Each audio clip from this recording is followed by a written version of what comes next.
Well, it just seems to get worse for Rishi by the day, doesn't it? Let's face it, this bellend, in my opinion, has no right to be our Prime Minister because not even the Tory members voted him in, and he has been made to look like the bellend he seems to be because whilst he welcomed the Dutch Prime Minister Mark Rutte or whatever his name is, he got locked out of Downing Street. Maybe, who knows, that's an early election sign for him. Where hopefully reform would get in, although to be honest, it doesn't really seem that way, doesn't our two-party system? Just take a look at this.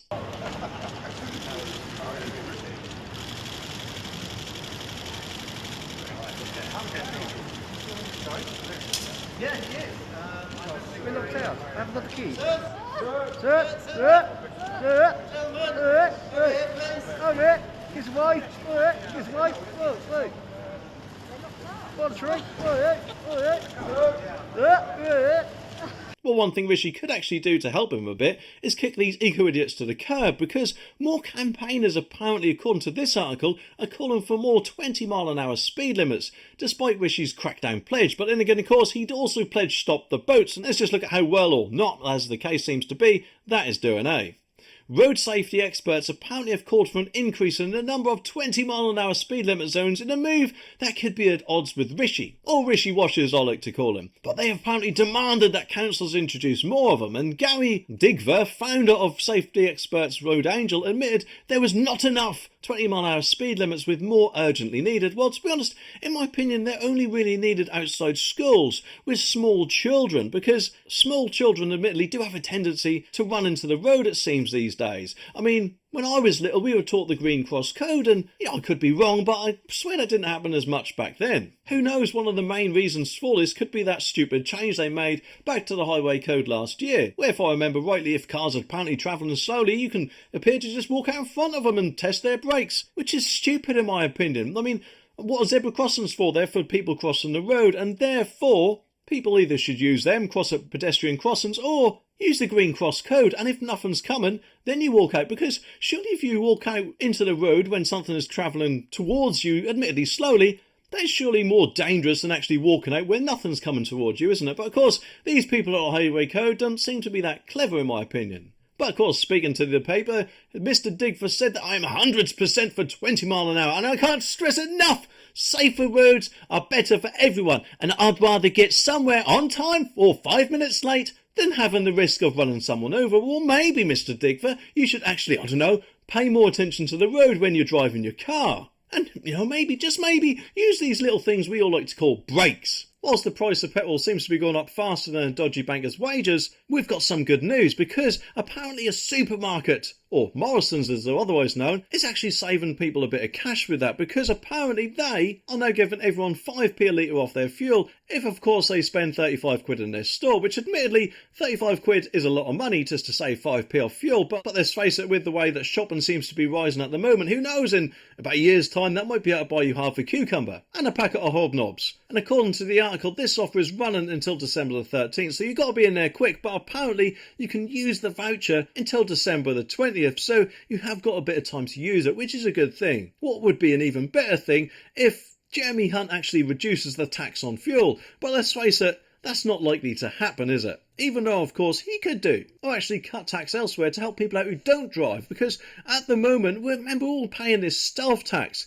which is pushing apparently millions of people into the 40% higher rate. According to this article, it says that apparently 6.5 million people will be paying the 40% tax rate by the next election. Official figures show a rise of more than 60% in 5 years, and that is because the data from Office Budget Responsibility, the OBR, reveals that the government's stealth taxes will bring in 2.2 million more people into the higher rate of tax from April, whilst a further 300,000 will be paying the additional 45p rate. And worse still, the figures will also show that under the current government policy, by 2028, the number of people paying the higher rate of tax will have reached 7.5 million people, about 1 in 5 taxpayers apparently. And that is because, of course, Rishi, when he was Chancellor in 2021, decided that to help pay the government back for COVID, they'd freeze the level of earnings at which people start to pay tax until 2026. And then, of course, Jeremy decided to raise it to 2028. But new figures apparently from the OBR show that if the threshold for the 40% tax had risen in line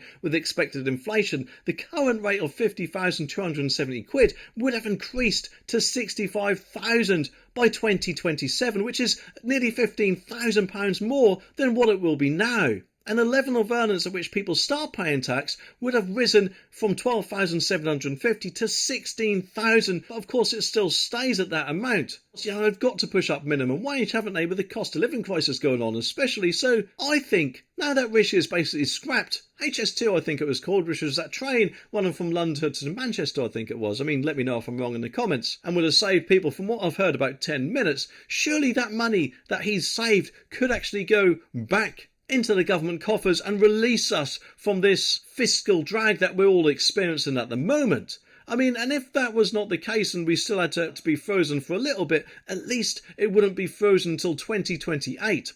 No doubt, of course, he might actually be waiting until 2024 to use that as some sort of manifesto pledge that he would do such a thing. I mean, I'm not a betting man, but to be honest, I can see something like that might happen. And let's face it, with the way the Conservatives are at the moment, he's going to need all the help he can get to actually stay in Downing Street, because a lot of people, me included, see him as a bit of a backstabber because of what he did to Boris, and therefore he shouldn't even be in Downing Street to begin with, in my opinion. Now, of course, nearly everyone owns a mobile phone nowadays, don't they? And if you're with either 3, Vodafone, E or O2, apparently you could be in line for a nice little paycheck, because according to this article, customers could actually claim up to £1,823, and that is because the 4 largest mobile phone network operators could be forced to pay customers that amount in certain circumstances, and it comes after a claim against them alleges that the companies have been abusing their dominance in the industry to overcharge customers. Vodafone, EE3 and O2 are facing a £3 billion plus loyalty penalty claim, which accuses them of billing long-standing customers more than new customers, and the legal action, which has been brought by former Citizens Advice executive John Gutman and law firm Charles Linden, states that 28.2 million contracts have been overcharged, which, if you think about it, is nearly half the country. Oh, sorry, I'm hitting a third of the country, of course, with the way all these Labour voters appear to be crossing the sea, eh? So just what is this loyalty penalty claim then? Well, apparently, according to the article, contracts often involve repayments for the handset over a set time frame, obviously, typically within 1 or 2 years, in addition to services such as airtime, data and calls. Well, the loyalty penalty claim alleges that the mobile network operators failed to reduce the amount charged once the minimum contractual term expired, despite the fact that customers had already paid for their mobile phones. Well, to be honest, I'm guessing they probably thought that no one will notice. Well, this is going to cost them, and quite right too. They shouldn't be ripping people off in this way, in my opinion. No doubt, of course, they probably thought they'd hit those customers with new offers. Oh, you're currently paying £35.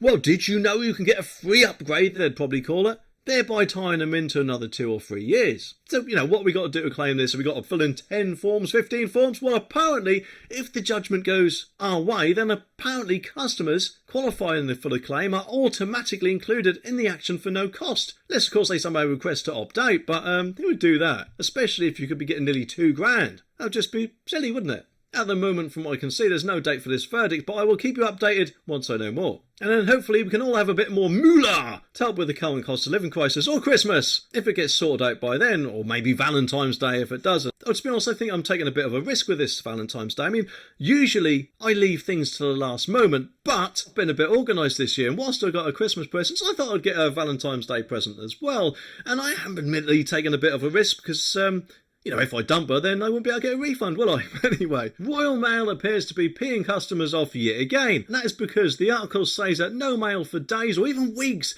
is not unusual, apparently, for Dorking and Surrey, according to some customers who spoke to ITV News. It's apparently just one of many towns in England where people are complaining they are not receiving letters through the post on time. To receive mail for no days is one thing, but for weeks it's just taking a pee, isn't it? Especially how the price of stamps just seems to be rising all the time. I mean, let's face it, you can get your bank statements, electric bills, mobile phone contract bills, water bills, loads of stuff sent through online billing, and therefore surely they've got less work to do. And maybe quite a lot of the time, I'm guessing, rely on parcels. So you'd think, wouldn't you, that letters and parcels would be able to get to you much quicker.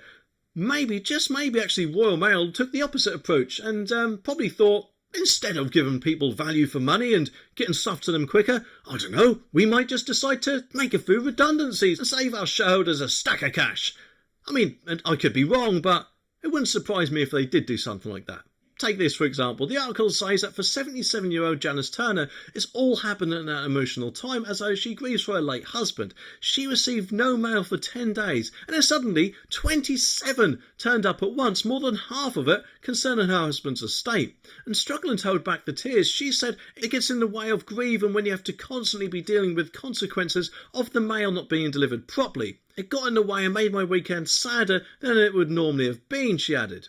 And Royal Mail, though, they said, our teams are working extremely hard to ensure consistent and reliable service to households in Dorking this Christmas. And we confirm that mail is being delivered to homes daily, with the vast majority arriving on time. But if a delay occurs, such as when a route is not completed, we will prioritise that area the following day to ensure that any delays are kept to a minimum. Well, to be honest, Royal Mail, you need to pull your finger out and maybe hire a few more postmen. Well, it seems that finally, all this Mickey-taking price rises could soon be coming to an end, because for the first time in months, we could actually, I don't know, go buy a house if we wanted to, because apparently fixed mortgage deals have finally dropped below 6%. With the list of banks apparently slashing rates, which, let's face it, is probably going to be a massive relief for quite a lot of people out there. And the article goes on, it says that across all deposit sizes, the average 2-year fixed rate homeowner mortgage on the market dropped to 5.99%, fallen from 6.1% on Thursday, according to Moneyfacts. Now, admittedly, that is not much difference, but going down is good, and is nearly a percentage difference than on July the 26th, when apparently the average rate hit at 6.86%. But that's not it, because in recent weeks apparently lenders have begun to offer sub 5% deals, with the lowest rates available at 4.75% at present. And Moneyfacts also counted 5,766 homeowner mortgage products available, up from 5,764 on Thursday, which is good, because with more deals on the market, that is surely going to be a lot more competition, and will no doubt mean that rates will fall further. I mean, obviously I could be wrong, I'm not a financial expert, but it is a good sign, isn't it? And hopefully that will mean that rents will also fall as well, because let's face it, with the way things have been going, if you want to rent something like a studio flat at the moment, it appears that you'd nearly be spending the same price on rent as you would have done for a 3-bed house a couple of years before, doesn't it? I mean, that might be a bit of an exaggeration, but that is the way that prices appear to be going, isn't it? And no doubt, of course, that is more than likely down to the cost of the mortgages that the landlords have had to pay. So hopefully, if rents all go down as well, then it's obviously also going to save renters some money as well, and that can't come soon enough. Now, you know about you, but all this striking seems to be taking the pee, in my opinion. I mean, every day it seems, or every other day, we turn on the news and see that another company is striking. Quite a lot of the time it is the rail. Now, for the first time in its history, apparently Oxfam, yes, that's right, a charity, has decided to strike. Well, as staff have anyway. I mean, you'd think, wouldn't you, that quite a lot of Oxfam staff are volunteers, but it doesn't seem that's the case. Hundreds of Oxfam workers are due to launch a wave of strikes on Friday for the first time in the charity's history in a dispute over pay, according to this article. Members of Unite, who work in Oxfam's shop and offices, will walk out for 17 days through December, and the union says that the average wages have been cut by 21% in real terms since 2018. And yes, obviously, don't get me wrong, I know people have to work and earn money to live, but correct me if I'm wrong, but quite a lot of the time, companies like the Job Centre send people on to places like this as volunteers to prepare them for work. The workers apparently voted by 83% in favour of strike action in the ballot, with an 82% turnout, after they rejected a payoff of, get this, $1,750 or 6%, whichever is higher, plus a one-off payment of £1,000 for the lowest earners, said Unite. I mean, I'd love a pay-offer like that. My boss, if you're watching, give me a pay-off like that, please. Maybe, who knows, this appears to be where our charity money is going, if you actually give to charity, that is. I mean, I heard somewhere that apparently if you donate to charity, the charity themselves only have to give 20% to the actual cause, from what I heard. I mean, if that is indeed the case, I think that amount should be raised to 50%, because 20% of a tenner is £2, isn't it? So where does the other £8 go? To the boss's jet ski or something? It's just absolutely ridiculous, isn't it? Even these people who knock on your door apparently also get paid. The workers apparently will strike in Oxfam's offices and more than 200 shops on December the 14th to the 17th, 20th to the 24th and 26th to the 31st. And Unite warned that industrial action will intensify if the dispute is not resolved. An Oxfam spokesperson said that whilst we are disappointed that the strike is going ahead, we do understand the frustration of colleagues who are facing a steep rise in cost of living. Communities we work with to fight poverty are also facing rising costs, so our resources are stretched, but we are committed to finding a solution. We hope discussions with Unite, taking place at ACES tomorrow, will help us move forward. Well, go on by their decision of turning down £1,000 and a 6% pay rise, I'm guessing it probably won't.